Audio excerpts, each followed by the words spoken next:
The hot Wyoming sun beat mercilessly as Orville Zimmerman squinted at the approaching train, its black smoke billowing against the cerulean sky. His weathered hand adjusted the brim of his Stetson while dust devils swirled around the Laramie station platform. This wasn't how he had planned to spend his 30th birthday waiting for a woman he'd never met to become his wife. The year was 1878, and Orville had finally succumbed to the loneliness that haunted his ranch after 7 years of solitude. The advertisement had seemed straightforward enough. Refined Eastern lady seeks Western gentleman of means and good character for matrimonial arrangement. His response had been equally direct, and after 3 exchanges of letters, Beatrice Anderson had agreed to journey west to become Mrs. Zimmerman. As the train's whistle pierced the afternoon air, Orville shifted his weight from one boot to the other, suddenly aware of how his best shirt already clung to his back with sweat. He'd bathed in the creek, trimmed his beard, and even dabbed on a touch of the cologne his mother had given him before she passed. The locomotive slowed with a screech of metal on metal, steam hissing as it came to rest at the platform. Passengers began to disembark, city folk in their fine traveling clothes looking displaced against the rugged backdrop of Wyoming territory. Orville scanned the faces of the women, searching for the one who matched the delicate handwriting he'd studied by lamplight for weeks. The photograph she'd sent showed a woman with serious eyes and a tentative smile, her dark hair pulled back severely from her face. Then he saw her, standing at the top of the steps in a blue traveling dress, clutching a small valise. She looked exactly like her photograph, except her eyes held more fear than seriousness as she surveyed the dusty platform. Beatrice Anderson, 22 years old and brave enough to travel halfway across the country to marry a stranger. What happened next occurred so quickly that Orville would later struggle to recount the sequence of events. As Beatrice took her first step down from the train, the locomotive lurched forward unexpectedly. Her grip on the handrail faltered, her eyes widened in shock, and she pitched forward with a startled cry. Orville moved without thinking. 3 long strides and he was there, arms outstretched. She fell into them with the force of a newborn calf, nearly toppling them both to the ground. For a moment they froze in that position, her suspended in his arms, his boots planted firmly in the dirt, her face inches from his. "I suppose," she said breathlessly, her cheeks flushing pink beneath her pale complexion. "This is one way to make your acquaintance, Mr. Zimmerman." The corner of Orville's mouth twitched upward. "Most ladies prefer a handshake, Miss Anderson, but I can't say I mind your method." He set her gently on her feet, aware of the stares from the other passengers and the station master.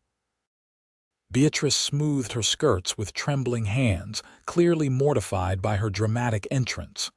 "Your valise," Orville said, retrieving the bag that had tumbled to the ground during her fall. "Thank you." She accepted it, her voice steadier now. "I apologize for the clumsy introduction. I assure you I'm not normally so airborne." A genuine smile broke across Orville's sun-weathered face. "If you're going to survive Wyoming, Miss Anderson, you'll need a sense of humor." He extended his arm to her. "My wagon's just over yonder." "Unless you'd prefer to rest in town before heading to the ranch." Beatrice tucked a stray lock of dark hair behind her ear. "I would prefer to see my new home straight away, if that's agreeable. The journey has been long enough without further delay." As they walked toward the wagon, Orville found himself studying her profile. She was prettier than her photograph suggested, with a determined set to her jaw that spoke of inner strength. He wondered what had driven an educated Eastern woman to seek marriage with a rancher she'd never met. "Is Laramie everything you expected?" he asked, helping her into the wagon seat. Beatrice surveyed the small frontier town with its wooden buildings and dusty Main Street. It's smaller than I imagined, but not unpleasant. Orville climbed up beside her and took the reins. The ranch is about an hour's ride from here. It's not much to look at compared to what you're used to, but the land is good. As they pulled away from the station, Beatrice clutched her hat against the breeze. Mr. Zimmerman, I should be honest with you before we proceed further. I came west because I had few options remaining in Boston, not because I harbor romantic notions about frontier life. I will work hard and be a good partner, but I don't want to begin our arrangement with false pretenses. Orville appreciated her forthrightness, even as her words stung slightly. I respect your honesty, Miss Anderson. I didn't post that advertisement looking for a love story either. I need help running the ranch, and this land gets mighty lonely without company. He glanced at her profile. But I promise to treat you right and give you a decent life here. The wagon rumbled along the rutted trail out of Laramie, carrying them toward the uncertain future they had both chosen. Neither spoke for a while, each lost in private thoughts as the town receded behind them, and the vast Wyoming landscape opened up before them. Beatrice broke the silence first. May I ask about the ranch? What can I expect? 200 acres, mostly for cattle. Got a small herd, about 60 head now. The house is simple 3 rooms, but solid. Built it myself after staking the claim. Pride crept into his voice despite his attempt at nonchalance. Got a garden plot my mother started before she passed 3 years back. Been keeping it up best I can, but it could use a woman's touch. I know little about gardening, Beatrice admitted. My education focused on literature, basic mathematics, and household management for urban settings. Her hands twisted in her lap. But I'm willing to learn. Orville nodded. Out here, everybody learns as they go. No shame in not knowing something the first time. As the wagon crested a rise, Orville pulled the horses to a stop. Before them stretched a valley, green with spring growth, a ribbon of creek winding through it. In the distance, nestled against a stand of cottonwoods, sat a modest cabin with a barn and corral beside it. That's it, he said simply. Zimmerman Ranch. Beatrice's expression was unreadable. It's very peaceful. Too quiet for a Boston lady, he asked, unable to keep the defensiveness from his tone. No, she replied thoughtfully. In Boston, there was always noise, carriages, vendors, neighbors. The constant clamor became its own kind of silence. After a while you stop hearing it. Her eyes scanned the horizon. This is different. This is true quiet. I think I might come to appreciate it. Orville flicked the reins and they continued down toward the ranch. As they approached, a dog came bounding out to meet them, barking enthusiastically. That's Buck, Orville explained. Best cattle dog in the territory and worst guard dog you'll ever meet. He'd show a rustler right to the good silver if we had any. Beatrice laughed, a genuine sound that transformed her serious face. I'm fond of dogs. We weren't permitted to keep one in our boarding house. When they reached the cabin, Orville helped Beatrice down from the wagon. Up close, the house looked better maintained than most frontier homes. The logs were well sealed. The single window gleamed clean, and a small covered porch offered shelter at the entrance. I cleaned up as best I could, Orville said, suddenly self-conscious. Changed the bedding in the small room. That'll be yours until we decide otherwise. A blush crept up Beatrice's neck. I appreciate the consideration, Mr. Zimmerman. Orville, he corrected. If we're to be married, you might as well use my Christian name. Then you must call me Beatrice. She gazed at the cabin, steeling herself visibly. Shall we? Inside, the cabin was simple but surprisingly neat. A stone fireplace dominated one wall, flanked by shelves holding books more than Beatrice had expected to see. A sturdy table with 4 chairs occupied the center of the main room, and a curtained doorway led to what she presumed was the bedroom. Another smaller doorway likely led to what would be her room. "I don't know what you're used to for meals," Orville said awkwardly, "but I've got venison stew that can be heated for supper." Beatrice set her valise down and began removing her gloves. "That sounds fine. May I help?" The normality of the question eased some of the tension between them. Orville nodded toward a cabinet. "Plates are there. We can eat on the porch if you'd like. It's cooler in the evening." They worked side by side preparing the simple meal, establishing a tentative rhythm. Orville stoked the fire and set the stew pot to heat, while Beatrice found plates and utensils. The domesticity of it felt strange to both of them, but not entirely unpleasant. As they sat on the porch eating stew and watching the sunset paint the Wyoming sky in magnificent hues of orange and pink, Beatrice asked the question that had been hovering between them. "When do you wish to be married?" Orville paused with his spoon halfway to his mouth. "There's a circuit preacher comes through every month or so. Due next week, I reckon." He set his spoon down. "Unless you need more time." Beatrice considered this. "No, I think next week would be appropriate. We made an agreement and delaying won't change the nature of our arrangement." "It won't be much of a wedding," Orville warned. "Just us, the preacher, maybe a couple neighbors as witnesses." "I have no need for elaborate ceremonies," she assured him. "A simple exchange of vows will suffice." Later, after showing Beatrice to her small room and ensuring she had everything she needed for the night, Orville lay awake in his bed, listening to the unfamiliar sounds of another person moving about his home. The floorboards creaked gently as she paced, and he could hear the soft rustle of fabric as she unpacked her belongings. It struck him then that he knew almost nothing about this woman who would soon be his wife. Their letters had been practical, discussing expectations and arrangements rather than personal histories or dreams.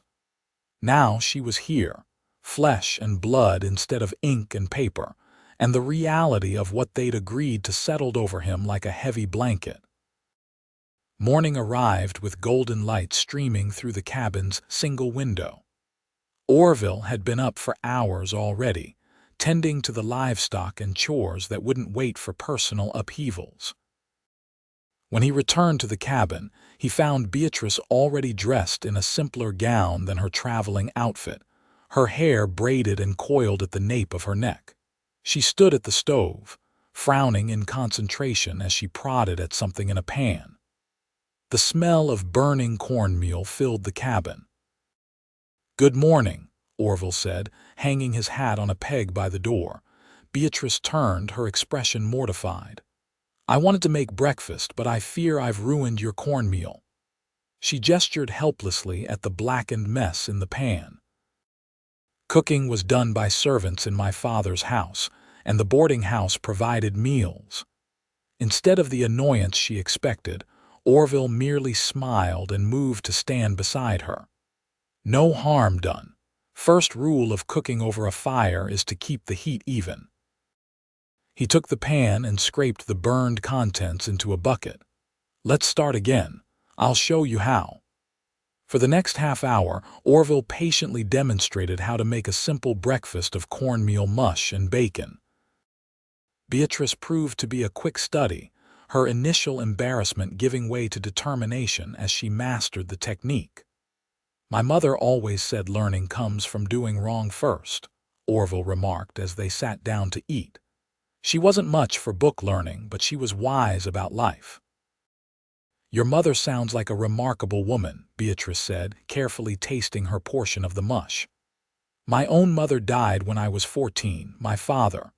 Well, he had his business concerns and little time for raising daughters."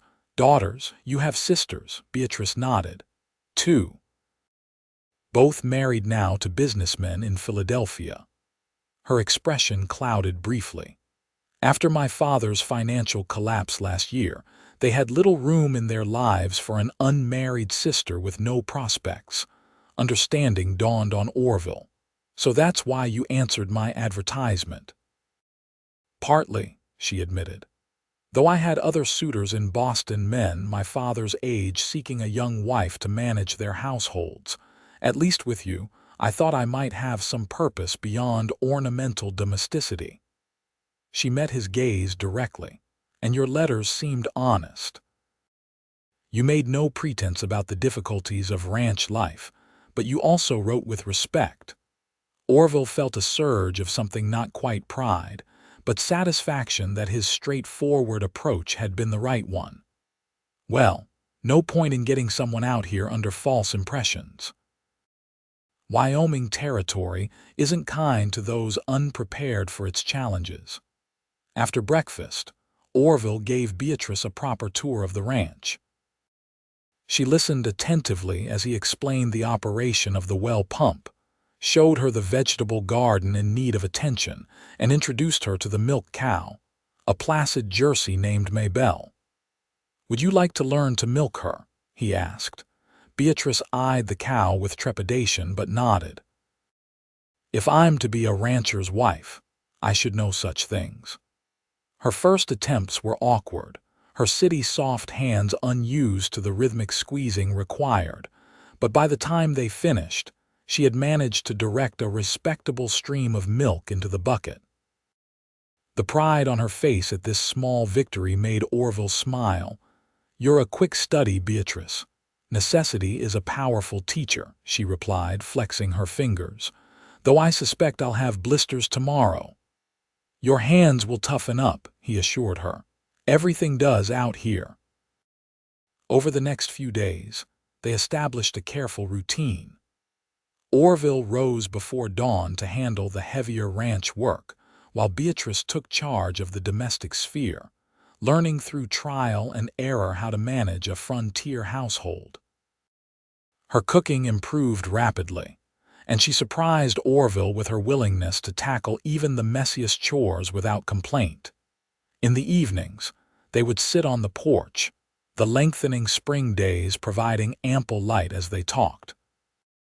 Gradually, their conversations deepened beyond the practicalities of ranch life.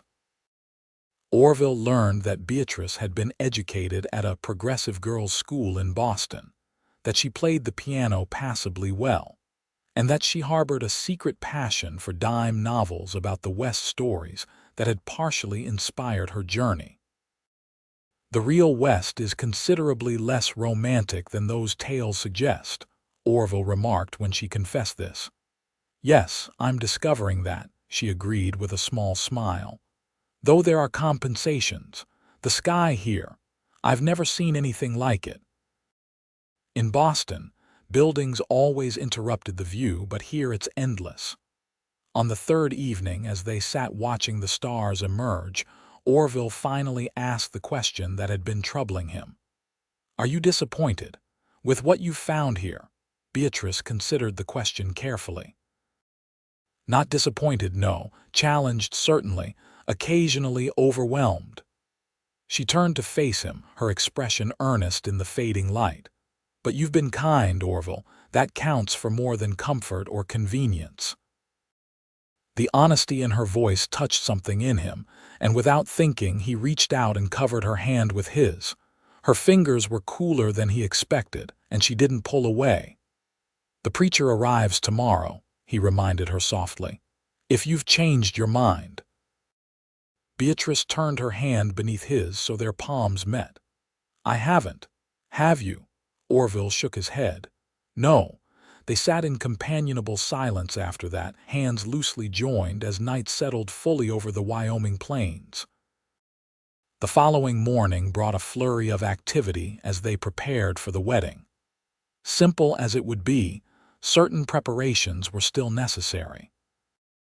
Orville rode to the nearest neighbor, the Hansons, to confirm they would serve as witnesses, while Beatrice cleaned the cabin thoroughly and pressed her best dress, a modest navy blue affair with a lace collar. By mid-afternoon, Reverend Thaddeus Parker arrived, a gaunt man with kind eyes who traveled a circuit covering hundreds of miles to serve scattered congregations and perform ceremonies like this one. The Hansons followed shortly after Eric and Margaret, a middle-aged Norwegian couple who had homesteaded 10 miles east. "So you're the mail-order bride we've heard about," Margaret said warmly, embracing Beatrice. "Brave girl. We need more women with courage out here." The ceremony took place on the porch as the sun began its westward descent. Beatrice wore her blue dress with a small bunch of wildflowers Orville had awkwardly presented her with that morning. Orville had donned his Sunday clothes, a clean white shirt, dark trousers, and a string tie he rarely wore. Reverend Parker kept the service brief, leading them through the traditional vows with solemn dignity. When Orville slipped a simple gold band onto Beatrice's finger, his mother's ring, which he'd retrieved from its safekeeping place in a tin box beneath his bed, her hand trembled slightly, but her voice remained steady as she promised to be his wife. "I now pronounce you man and wife," the Reverend declared. "Mr. Zimmerman, you may kiss your bride." It was their first physical contact beyond the hand-holding on the porch and his catching her at the train station. Orville hesitated, suddenly unsure, but Beatrice tilted her face up to his with quiet resolution. He leaned down and pressed his lips gently against hers, a chaste kiss that nonetheless sent an unexpected warmth through his chest. Margaret Hanson wiped a tear from her eye. "Now that's done, we must celebrate. I've brought a cake." The impromptu wedding feast consisted of Margaret's spice cake, venison steaks Orville had been saving for a special occasion, and a bottle of whiskey Eric produced from his coat pocket. They ate at the table inside, the conversation flowing more easily than Beatrice had anticipated, as the Hansons regaled her with stories of their early days in the territory. "First winter nearly broke us," Eric recalled, his accent still thick despite years in America. "Blizzard for 3 days, snow up to the windows. Margaret here said we should go back to Minnesota, where at least the winters were civilized." Margaret swatted his arm affectionately. "And you said in Minnesota we do not own land. Here the land may kill us, but it is ours." She smiled at Beatrice. "The land doesn't try to kill you so much once you learn its ways." As evening approached, the guests took their leave, Margaret embracing Beatrice again and whispering something in her ear that made her blush. The Reverend blessed their home before mounting his horse, promising to return in a month to check on them. Then they were a lone husband and wife in fact as well as name. An awkward silence fell between them as they cleared away the remains of the celebration. Orville seemed especially careful to maintain a respectful distance as they worked, and Beatrice found herself both relieved and oddly disappointed by his restraint. "I'll sleep in my room tonight," she said finally, facing the issue directly, "until we've had more time to become acquainted." Orville nodded, his expression unreadable. "That's sensible. No rush on that account." Later, lying in her narrow bed, Beatrice listened to the unfamiliar night sounds of the ranch, the lowing of cattle in the distance, the whisper of wind around the cabin corners, the occasional howl of a coyote. She twisted the gold band on her finger, still strange and new against her skin. Mrs. Zimmerman. The name felt foreign, yet there was something comforting in having a place, an identity that was defined and secure after months of uncertainty. On the other side of the curtained doorway, Orville too lay awake, staring at the cabin ceiling. He'd been alone for so long that the presence of another person in his home still felt like a visitation rather than a permanent arrangement. Yet already he found himself appreciating the small changes. Beatrice had brought the carefully arranged wildflowers on the table, the fresh curtains she'd sewn from fabric in her trunk, the sound of her voice reading aloud from one of his books as she practiced her biscuit making. Neither expected the transition to be easy, but both were determined to honor the commitment they had made. It was a beginning, tenuous but full of possibility, like the first green shoots in a newly planted field. The following weeks brought a steady rhythm to their shared life. Mornings began before dawn, with Orville handling the livestock while Beatrice prepared breakfast and packed his lunch for days spent working the far reaches of the ranch. She quickly mastered the basics of frontier housekeeping, learning to manage the temperamental stove, to preserve food without ice, and to make do with limited resources. Her first attempt at laundry had been a near disaster, with lye soap burning her hands and water splashing her dress, but she'd persevered, determined not to ask for help with what should be a simple task. When Orville returned to find her still scrubbing his shirts with reddened hands as the sun set, he silently took the washboard from her and demonstrated the technique his mother had taught him. No shame in asking how, he reminded her. Rather that than hurting yourself. It was the first of many such lessons. Orville proved to be a patient teacher, whether showing her how to churn butter, mend a fence, or shoot the rifle he insisted she learn to use in case of emergency. In turn, Beatrice brought her own skills to their partnership. Her neat handwriting improved their record-keeping. Her education allowed her to read aloud from newspapers and books in the evenings, and her organizational abilities transformed the chaotic storage pantry into an efficient system. 3 weeks after the wedding, Orville announced that they needed to ride into Laramie for supplies. "I usually make the trip monthly," he explained over breakfast. "We're running low on flour and coffee, and I need to check if any mails arrived." Beatrice looked up from her porridge. "All of it." Together, Orville nodded.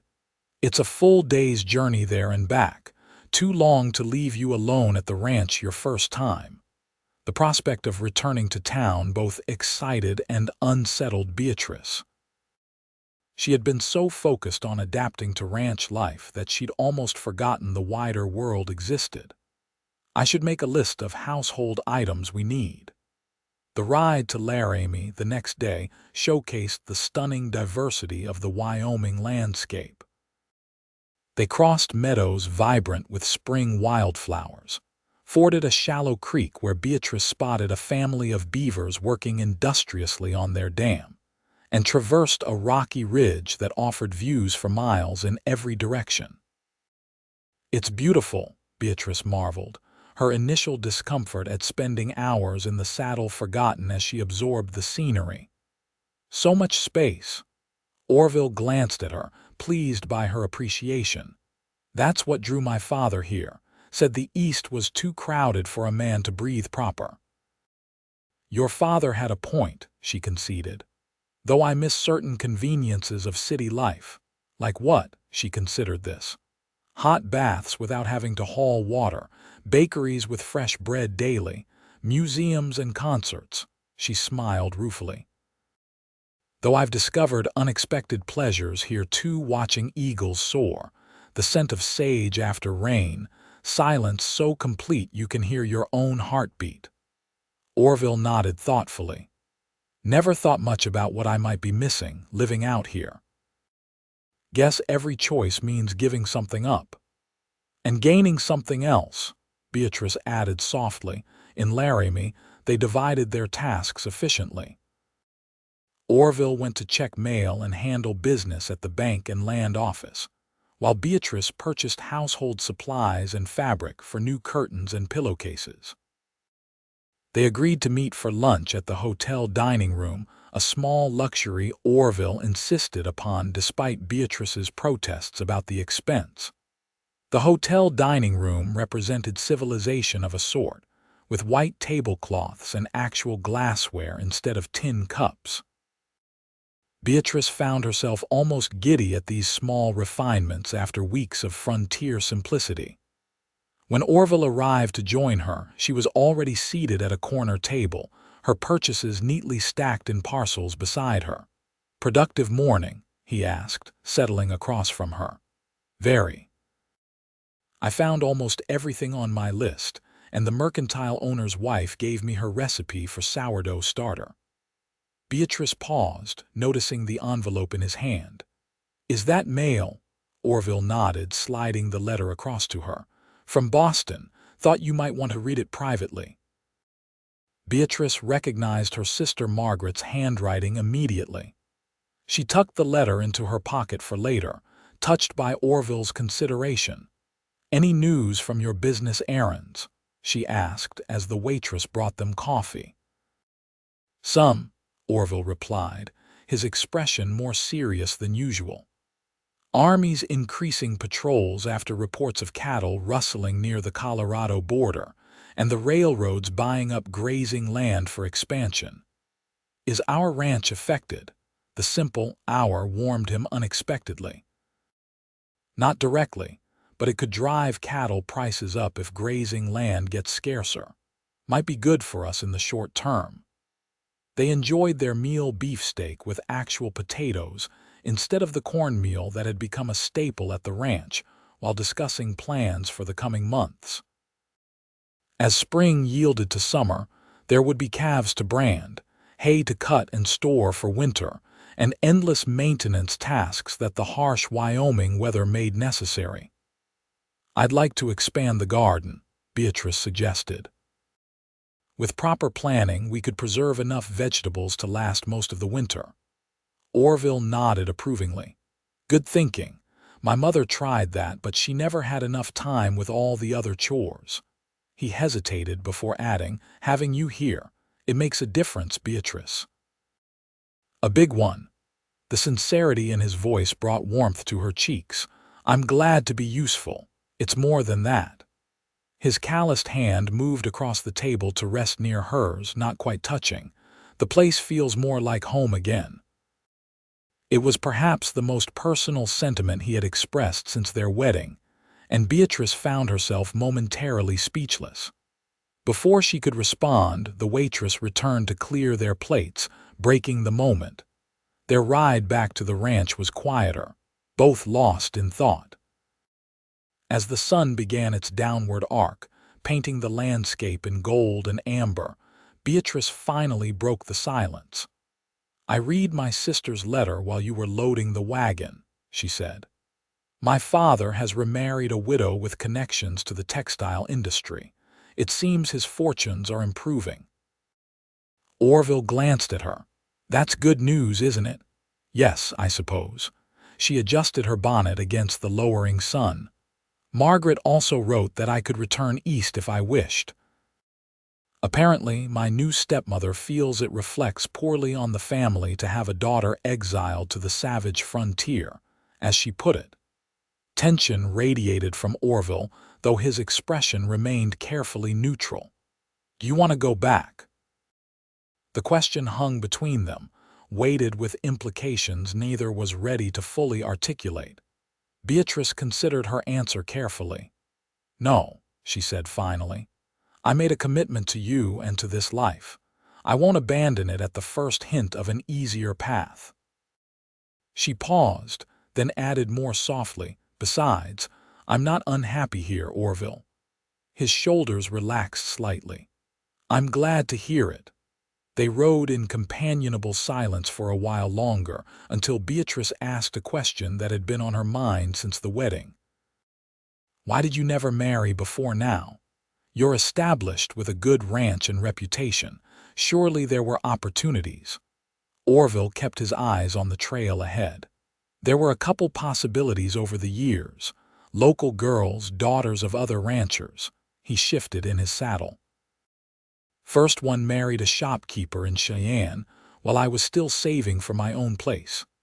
Second one, well, her father didn't think a small operation like mine was good enough for his daughter, wanted her to marry a big cattle baron with thousands of acres." "His loss," Beatrice said with unexpected firmness. "You've built something admirable here, Orville, something that's yours, created through your own effort." He glanced at her, surprised by her vehemence. "Thank you for saying so." That night, after they had returned to the ranch and unpacked their purchases, they sat on the porch watching fireflies dance in the gathering darkness. The day's journey had left them both tired but satisfied. their partnership feeling more solid after navigating the excursion together. Beatrice had changed into a simpler dress, her hair loosened from its usual tight arrangement into a single braid that hung down her back. Orville found his eyes drawn to the graceful curve of her neck in the lamplight that spilled through the cabin window. "I've been thinking," he said, his voice gruffer than he intended. "The garden expansion you mentioned, we should start on that tomorrow. Summer will be here before we know it." Beatrice nodded, pleased by his support of her project. "I drew some plans while you were settling the horses." She hesitated, then added, "I was also wondering if you would object to my rearranging some of the furniture in the main room. The table would catch better light near the east window, and it would create more space by the fireplace for winter evenings." "It's your home too now," Orville said. "You don't need my permission to make it more comfortable." The simple statement meant more to Beatrice than elaborate declarations might have. She had lived in spaces belonging to others for so long: her father's house, the boarding house, and even initially, this cabin that was undeniably Orville's creation. The acknowledgement that she had a right to shape their shared environment signified a shift in their relationship. "Thank you," she said softly. Then, gathering her courage, she added, "I've also been thinking that perhaps it's time I moved my things into the main bedroom, if you're amenable." Orville went very still, his face half in shadow. "You're sure?" "We're husband and wife," Beatrice said, her voice steadier than her racing pulse. "It seems proper that we should share a room." Later, in the darkness of the bedroom that was now truly theirs, they discovered each other with tentative touches and whispered reassurances. Their coming together was neither the passionate abandon of romance novels, nor the dutiful submission Beatrice had been taught to expect. Instead, they found a tender middle ground and affirmation of their growing connection and mutual respect that gradually blossomed into genuine desire. Afterward, with Beatrice's head pillowed on his shoulder and her breathing deep and even in sleep, Orville marveled at the strange path that had brought them together. A mail-order arrangement born of practicality had delivered this woman into his arms, this intelligent, determined Easterner who had fallen from a train into his life and was now slowly claiming a place in his heart. Summer arrived in full force, bringing long days of intense work punctuated by brief moments of leisure. The garden flourished under Beatrice's careful attention, yielding vegetables that supplemented their meals and allowed her to begin building up preserves for the winter. Orville focused on increasing his herd, purchasing additional cattle from a rancher moving to California, and spending long days monitoring their grazing across the property. June brought the first significant challenge to their fledgling marriage when Orville was thrown from his horse while checking fence lines on the far side of the property. He managed to walk back to the ranch, but his right arm hung useless at his side, clearly broken. Beatrice met him at the door, her face paling at the sight of him, dusty and in pain. Without hesitation, she helped him inside and assessed the injury. "It needs to be set," she said, her voice calm despite her inner panic. "I've seen it done once when a servant fell at my father's house." Orville gritted his teeth. "Can you do it?" "I have to," she swallowed hard. "It will hurt terribly." "Just do it quick," he managed, sweat beading on his forehead. What followed tested both their fortitude. Using techniques half remembered and half intuited, Beatrice manipulated the broken bone back into alignment while Orville bit down on a folded leather belt to keep from crying out. Once set, she splinted the arm with wooden slats and bound it tightly with strips torn from an old sheet. By the time she finished, they were both exhausted, Orville pale from pain and Beatrice shaking with the aftermath of adrenaline. She helped him to bed and mixed laudanum with water, coaxing him to drink the bitter medicine to ease his suffering. "You did well," he murmured as the drug began to take effect. "Better than any doctor in Laramie would have." "Hush now," she said softly, smoothing his hair back from his forehead. "Rest." The next 6 weeks brought a significant shift in their relationship, as Beatrice assumed responsibilities that had previously been solely Orville's domain. She learned to manage the cattle with Buck's eager assistance, to repair tack and equipment, and to negotiate with the cattle broker who came to purchase 2 steers. Through it all, Orville struggled with the forced inactivity, his frustration sometimes spilling over into irritability that tested Beatrice's patience.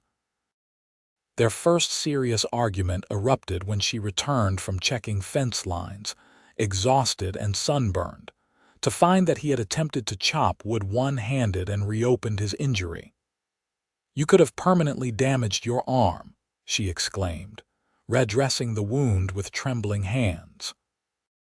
"A man can't sit idle while his wife does his work," Orville retorted, wincing as she tightened the bandage. "Your pride will extend your recovery by weeks," Beatrice snapped, her temper fraying. "Is that what you want? To be useless even longer because you couldn't accept help?" The words hung between them, harsh in the cabin's close air. Orville's jaw tightened, and for a moment Beatrice feared she had gone too far. "I'm not used to needing anyone," he said finally, his voice low. "All these years it's just been me handling everything. And now there are 2 of us," she finished, her anger softening. "That's the point of marriage, isn't it? To share burdens." The tension eased from his face. "You're right. I'm sorry, Beatrice. You've been doing the work of 2 people without complaint, and I've been a poor patient." She smiled tiredly. "Well, I've been a rather stern nurse, so perhaps we're even." That night, as they lay together in the darkness, his injured arm carefully positioned between them, Orville confessed the fear that had been driving his behavior. "I keep thinking about what would happen to you if I couldn't work anymore," he murmured. "If this arm doesn't heal right, or if something worse happens. The ranch is everything we have." Beatrice propped herself up on one elbow, looking down at his troubled face in the moonlight filtering through the window. "We would manage. I'm stronger than I look, Orville, and more capable than either of us realized." "You shouldn't have to be out branding cattle and mending fences," he protested. "That's not the life I promised you." "You promised me a partnership," she reminded him, "and that's what we have. The division of labor may shift with circumstances, but we face them together." She lay back down, nestling against his good side. "Besides, I've discovered I rather enjoy certain aspects of ranch work. There's satisfaction in tangible accomplishments." Orville turned his head to press a kiss to her forehead. "You continue to surprise me, Beatrice Zimmerman." By August, Orville's arm had healed enough for him to resume most of his duties, though Beatrice insisted on helping with the heavier tasks. Their partnership had evolved during his convalescence, boundaries shifting as they discovered each other's strengths and weaknesses. They worked more efficiently together now, anticipating needs and compensating for limitations in a dance that grew more synchronized with each passing day. The summer heat brought thunderstorms that rolled across the plains with magnificent fury, lighting the night sky with jagged brilliance and delivering much-needed rain to the parched land. During one such storm, as thunder shook the cabin walls and rain pounded the roof, Orville and Beatrice huddled together in their bed, listening to nature's symphony. "I never knew rain could be so loud," Beatrice remarked, flinching slightly as a particularly close lightning strike illuminated the room. "Roof needs new shingles in spots," Orville said. "Been meaning to fix it before winter." "We'll do it together when the weather clears," she decided, snuggling closer to his warmth. Orville's arm tightened around her. You know, when I sent that advertisement, I was just looking for someone to help with the domestic side of things. Never expected to find a true partner." In the darkness, Beatrice smiled against his chest. "When I answered, I was looking for security and purpose. I never expected to find a home."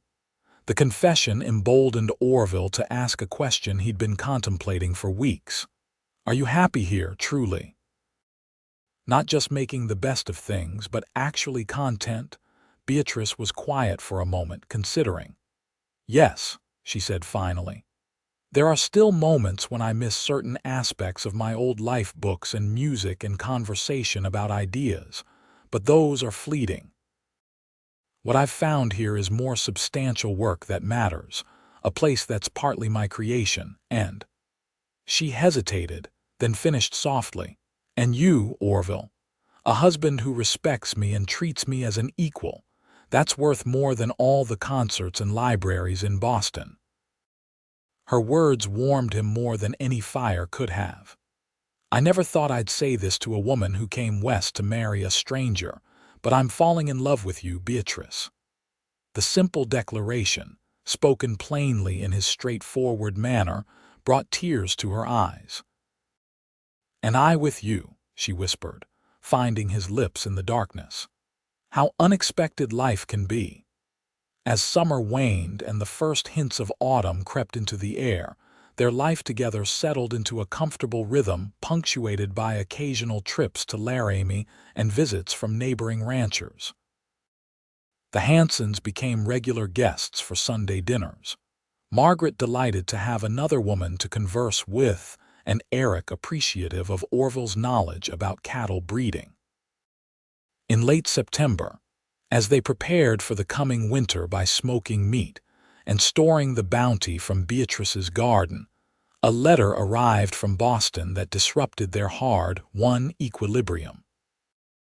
Beatrice's father announced his intention to visit Wyoming territory on business related to railroad investments, and expressed his desire to see his daughter and meet her husband. "He writes as though he expects to find me in dire circumstances," Beatrice remarked, reading the letter aloud to Orville as they sat by the fire after supper. "Listen to this.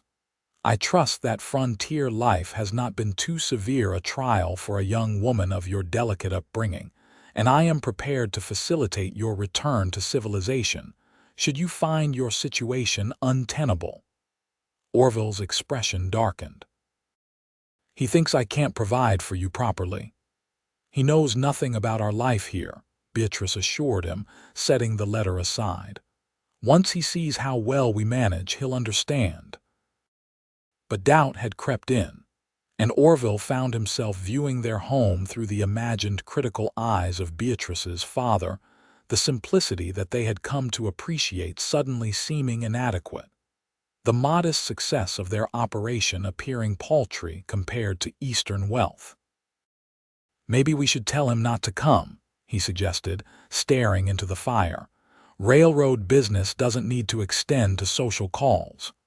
Beatrice moved to sit beside him on the bench, her shoulder touching his. "Are you worried about what he'll think of you?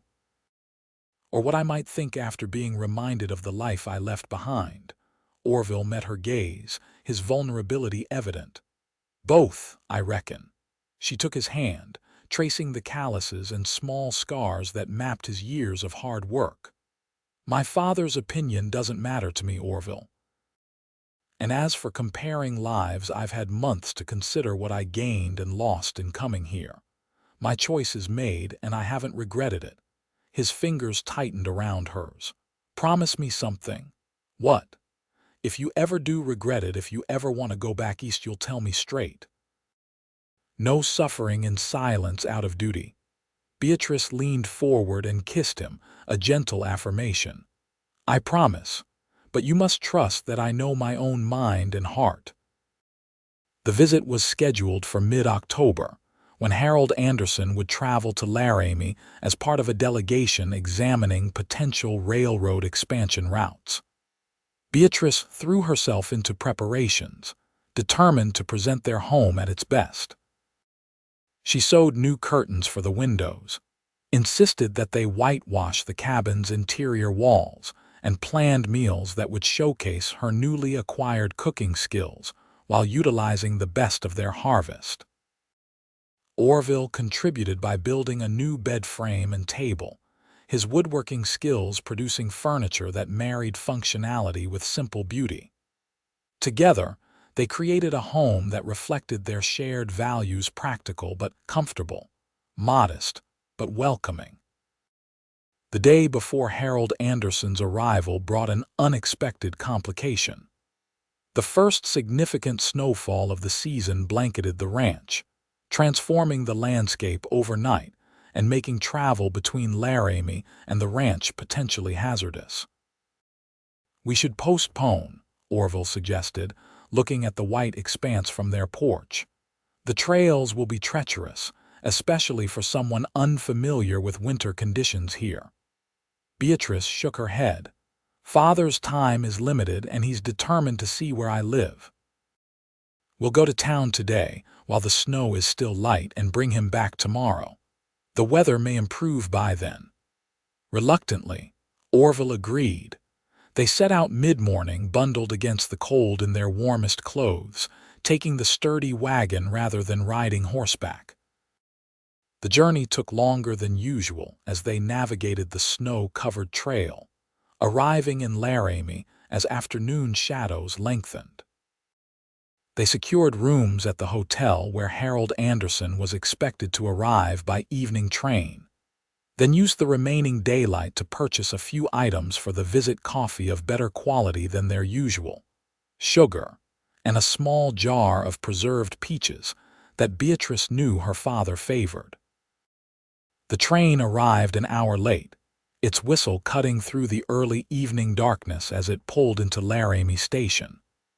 Beatrice and Orville waited on the platform, she nervously smoothing her dress while he stood tall beside her, determined to make a good impression despite his misgivings.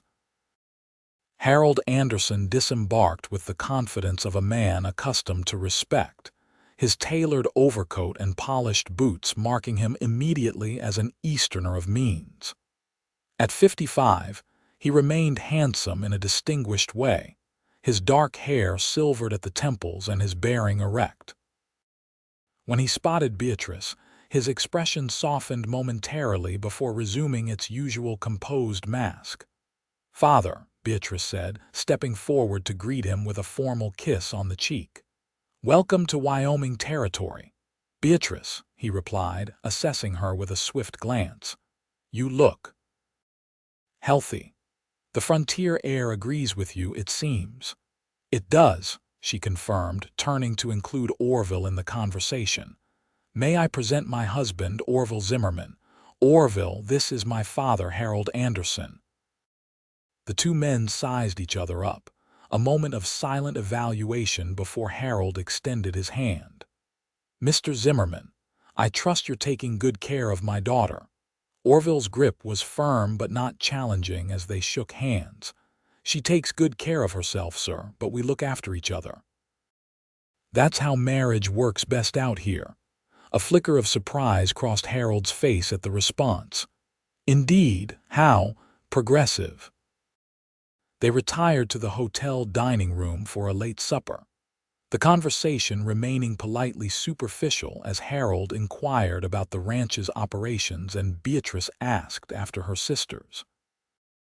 Throughout the meal, Orville noted the subtle ways Beatrice reverted to mannerisms he hadn't seen before: a more formal posture, a careful modulation of her voice, small gestures that spoke of her upbringing among the Boston elite.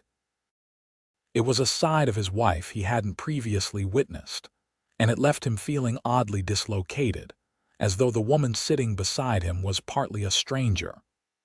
Yet whenever their eyes met, Beatrice would give him a small, private smile that reassured him of her presence beneath the social veneer.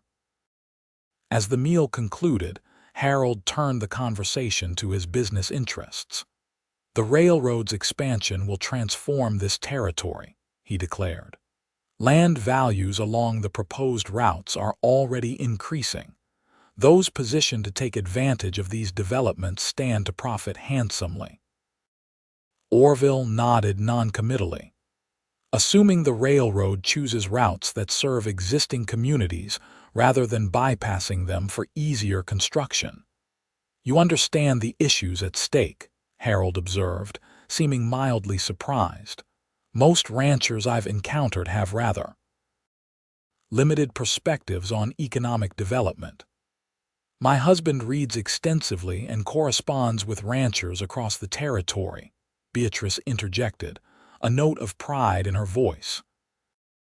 He's been instrumental in organizing a cooperative approach to cattle sales that's benefited smaller operations throughout the region. Harold's eyebrows rose slightly. Impressive. Perhaps we should continue this discussion tomorrow. I'd be interested to hear more about your cooperative initiatives, Mr. Zimmerman. They might inform our planning. Later, in their hotel room, Orville sat on the edge of the bed removing his boots while Beatrice brushed her hair at the small vanity. Your father's not what I expected, he admitted. Less judgmental about our lifestyle than his letter suggested. Beatrice met his eyes in the mirror. He's assessing you, Orville. My father never reveals his true opinions until he's gathered sufficient information. And what do you think his true opinions might be? She set down her brush and turned to face him. I think he's surprised. He expected to find me married to an uneducated brute who keeps me in primitive conditions. Instead, he's discovered that you're intelligent, articulate, and that we have a genuine partnership. Orville considered this. Will it be enough to satisfy him? It doesn't matter, Beatrice said, rising to join him on the bed. I'm not seeking his approval, Orville. I'm merely hoping for his understanding. Morning brought clearing skies and slightly warmer temperatures, melting some of the snow that had fallen. After breakfast, they prepared to depart for the ranch, Harold having agreed to spend 2 days with them before continuing his business journey. As they loaded the wagon, Orville noticed Harold's skeptical assessment of the simple vehicle. It's not the most comfortable conveyance, he acknowledged, but it's reliable in all weather conditions. Harold nodded, adjusting his expensive overcoat. I've traveled by far worse in my business ventures. One doesn't build a fortune without occasional discomfort. The journey back to the ranch proceeded slowly, the wagon's wheels sometimes struggling in deeper snow patches. Harold listened attentively as Orville pointed out landmarks and explained aspects of ranching specific to Wyoming's climate and terrain. To Beatrice's relief, her father seemed genuinely interested rather than dismissive. When they finally crested the rise that revealed the ranch below, Beatrice felt a surge of pride at the sight. The cabin's newly whitewashed exterior stood out against the snow-covered landscape, smoke rising cheerfully from the chimney where she had banked the fire before their departure. The barn and corral formed a neat complex beside it, and even under its winter blanket, the layout of her expanded garden was visible. It's not grand, she said, watching her father's face for his reaction, but it's home. Harold studied the scene thoughtfully. It has a certain frontier charm, he allowed. More substantial than I anticipated. They settled Harold in the small room that had once been Beatrice's, now serving as a guest chamber with the addition of the new bed frame Orville had crafted. While her father freshened up, Beatrice hurried to prepare lunch, grateful for the preparations she had made before their departure.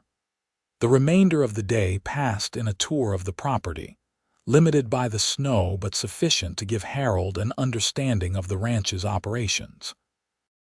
Orville explained his breeding program for the cattle, the water management system he had developed for drought periods, and his plans for expanding their operations in the coming years. You've created something sustainable here, Harold acknowledged as they returned to the cabin as daylight faded. A modest enterprise, certainly, but one with growth potential. That's our goal, Orville replied. "Building something that will last, not just for us but for future generations." The comment hung in the air, its implications clear. Harold glanced between them speculatively, but said nothing. Dinner that evening featured venison roast with vegetables from Beatrice's garden and the special occasion coffee they had purchased in town. As they ate, Harold gradually steered the conversation toward the purpose of his visit. "I've come to make you an offer, both of you," he said, setting down his cup. "The railroad's development will create opportunities that could benefit you considerably with the right investment."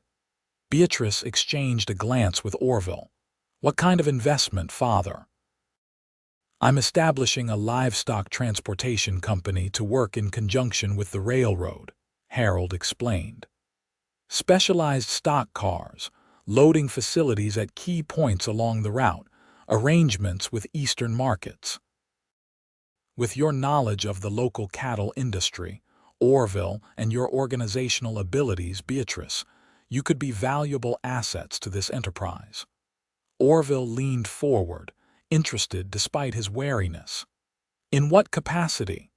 "As regional managers based in Cheyenne," Harold replied. "Overseeing operations throughout the territory, with a substantial salary and profit-sharing arrangement."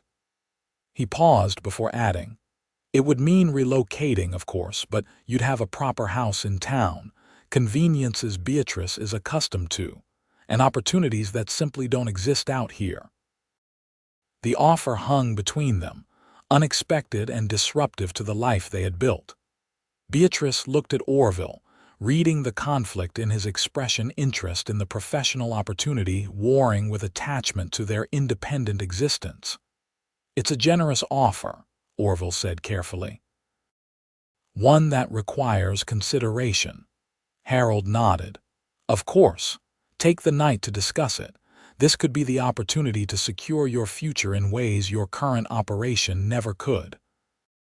Later, after Harold had retired to the guest room, Orville and Beatrice sat before the fireplace, speaking in low voices to avoid being overheard.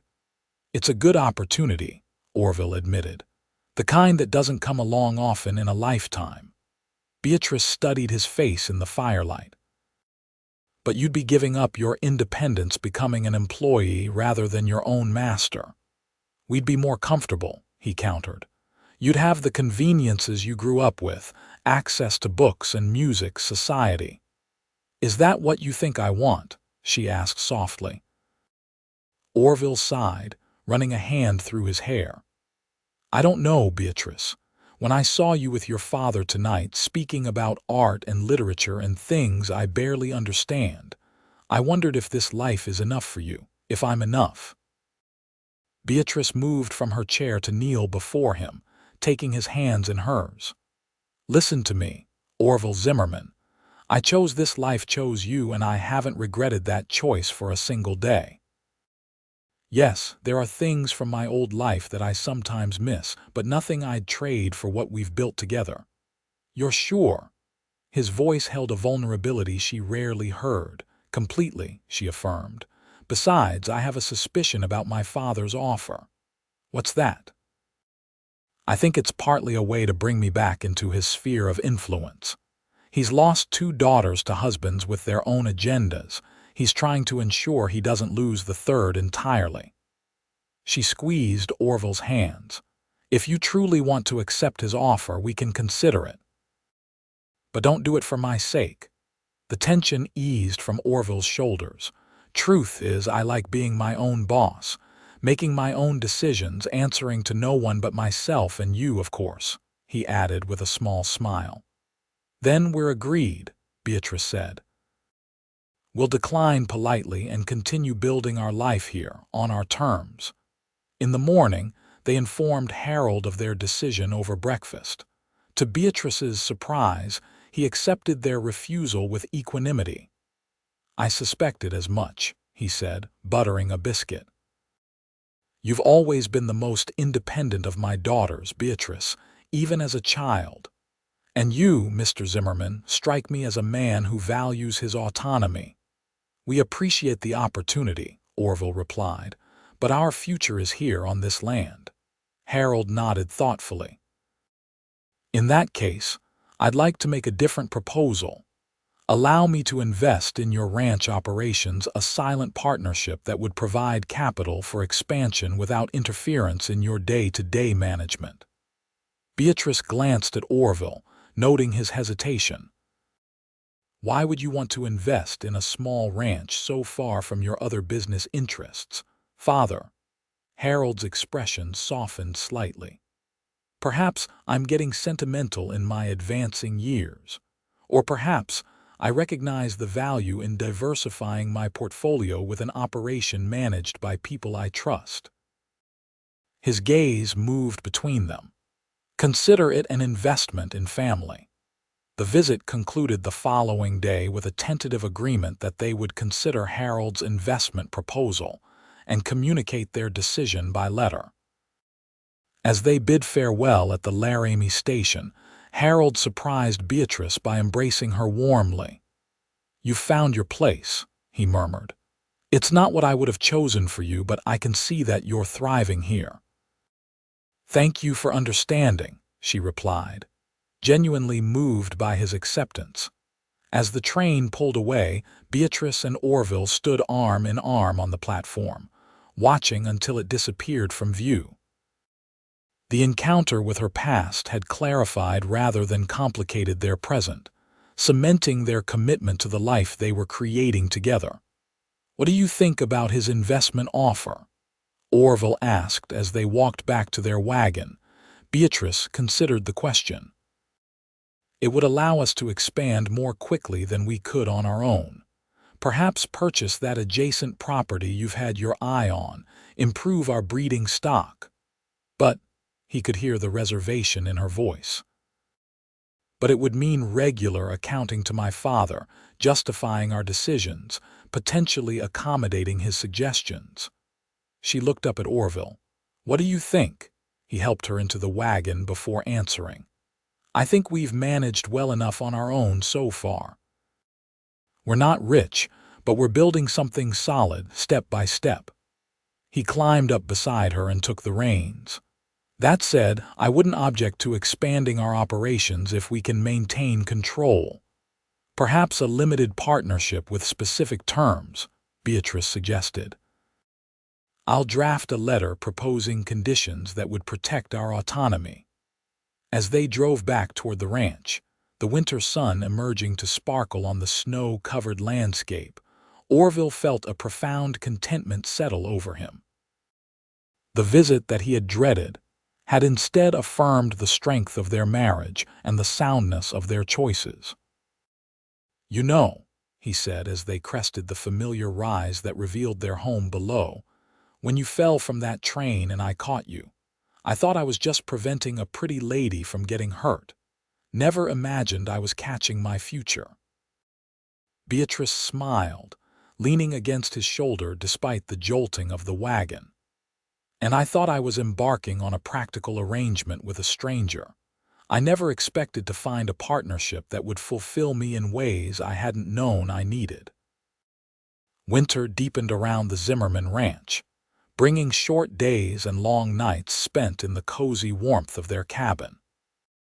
They accepted a modified version of Harold Anderson's investment offer, using the capital to purchase the neighboring 40 acres and superior breeding stock that would improve their herd over time.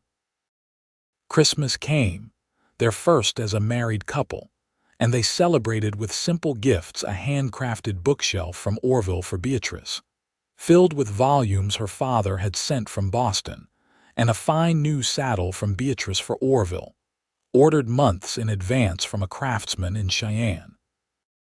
As they sat before the fire that Christmas night, Beatrice gathered her courage to share news she had been confirming for several weeks. "I have another gift for you," she said softly, taking Orville's hand and placing it gently on her still flat stomach. "But it won't arrive until summer." His eyes widened, joy and wonder transforming his features. "A baby, are you sure?" She nodded, her own happiness reflected in his reaction. Dr. Matthews confirmed it when we were in Laramie last week. I wanted to be certain before telling you.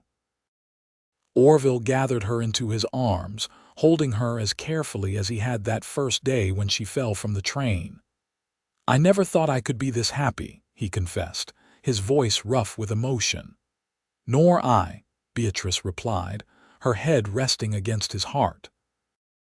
How strange and wonderful life can be. As spring returned to the Wyoming plains, bringing new calves to the expanded herd and fresh growth to Beatrice's garden, the Zimmerman ranch flourished. The coming child brought a new dimension to their planning, as they prepared for a future that now extended beyond themselves.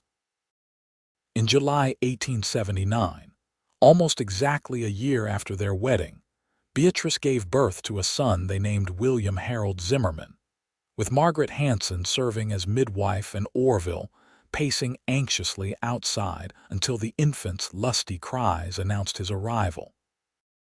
The years that followed brought challenges and joys in equal measure. The severe winter of 1880 that tested their resources. The addition of a daughter, Emma Rose, in 1881. The gradual expansion of their operations into one of the most respected medium-sized ranches in the territory, and the deep, abiding love that continued to grow between them. On the 5th anniversary of Beatrice's arrival in Laramie, they stood together on the porch of their home, expanded now to include additional bedrooms and a proper parlor, watching their children play in the yard while the setting sun painted the Wyoming sky in spectacular hues. "Do you ever regret it?" Orville asked, his arm around his wife's waist. Answering that advertisement, coming west to marry a stranger. Beatrice turned to face him, the years having added character to her beauty rather than diminishing it. "Not for a moment," she said, rising on tiptoe to kiss him. "Though I do recommend falling off trains as an excellent way to make an entrance. It certainly caught your attention." Orville laughed, drawing her closer. "Best catch I ever made," he agreed, gratitude for their unexpected journey together warming him more deeply than any Wyoming sunset could.